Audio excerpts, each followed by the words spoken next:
gente querida, vamos orar juntos?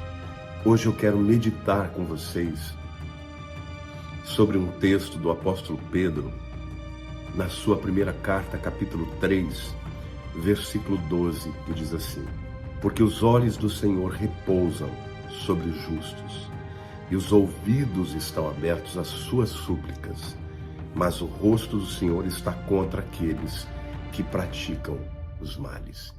Sabe, gente querida, é óbvio que nós todos somos pecadores. Esse texto, quando fala dos olhos do Senhor estão sobre os justos, não está se referindo à justiça própria, aquela que eu e você possamos conquistar através das nossas boas obras. Não, a Bíblia diz que todos pecaram e destituídos estão da graça de Deus, ou da glória de Deus. Mas a Bíblia também diz, em Romanos capítulo 5, versículo 1, justificados, pois, mediante a fé, temos paz com Deus. Ora, esta justificação significa que Deus atribuiu a justiça de Cristo a mim, pela fé nele. Quando você e eu cremos em Jesus e confessamos Jesus como nosso Senhor e Salvador, nós recebemos a justiça de Deus sobre nós e Cristo recebe os nossos pecados sobre ele. Não é assim que diz o profeta Isaías no capítulo 53? Verdadeiramente ele tomou sobre si as nossas transgressões. O castigo que nos traz a paz estava sobre ele, e pelas suas pisaduras nós fomos sarados. Então, meu querido, minha querida, eu quero dizer para você que é muito bom a gente saber que os olhos do Senhor estão sobre aqueles que aceitaram a Jesus como Senhor e Salvador.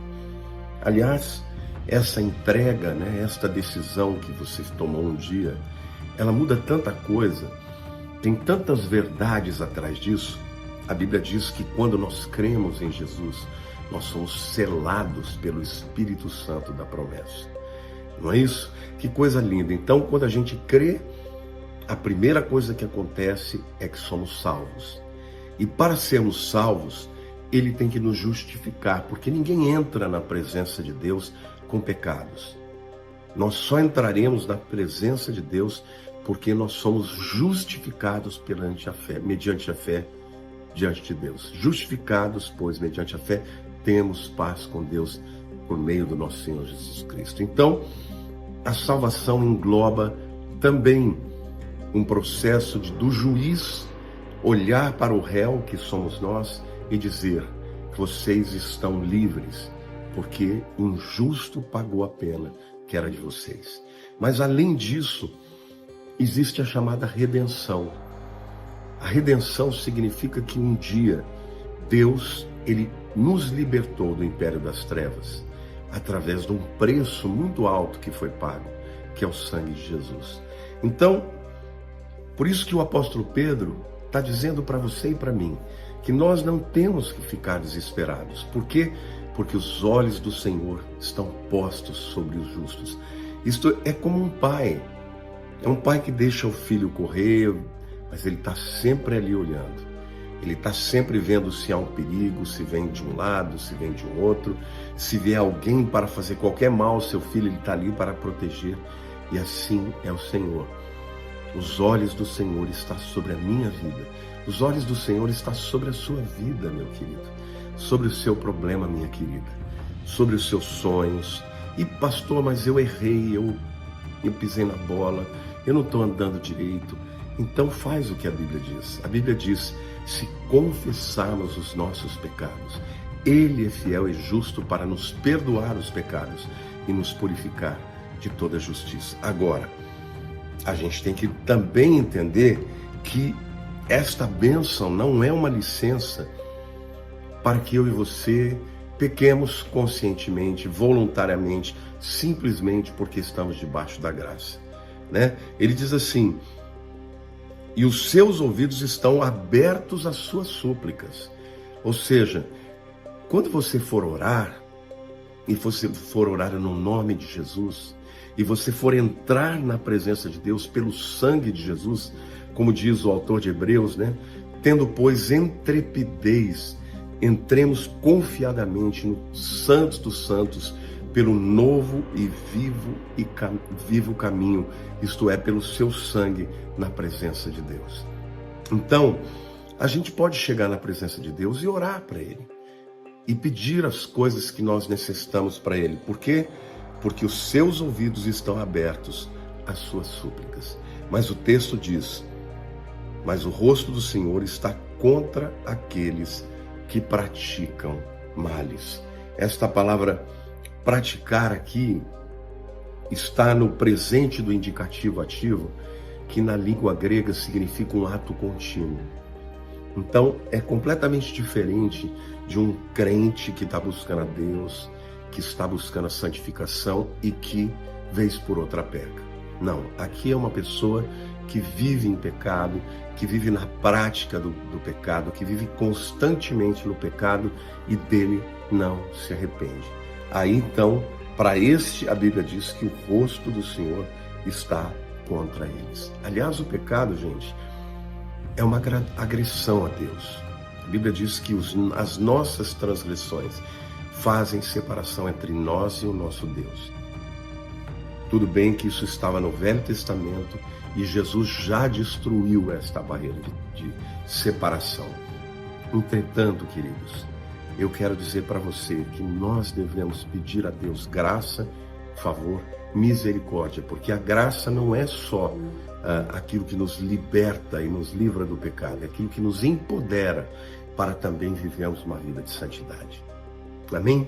Então eu quero, nesse momento, orar com você e nós vamos colocar diante do Senhor as nossas ansiedades, os nossos medos, mas vamos também colocar os nossos pecados. Vamos pedir a Ele perdão, porque quando pedimos o perdão dos nossos pecados, Ele nos perdoa e o relacionamento fica restaurado. Amém?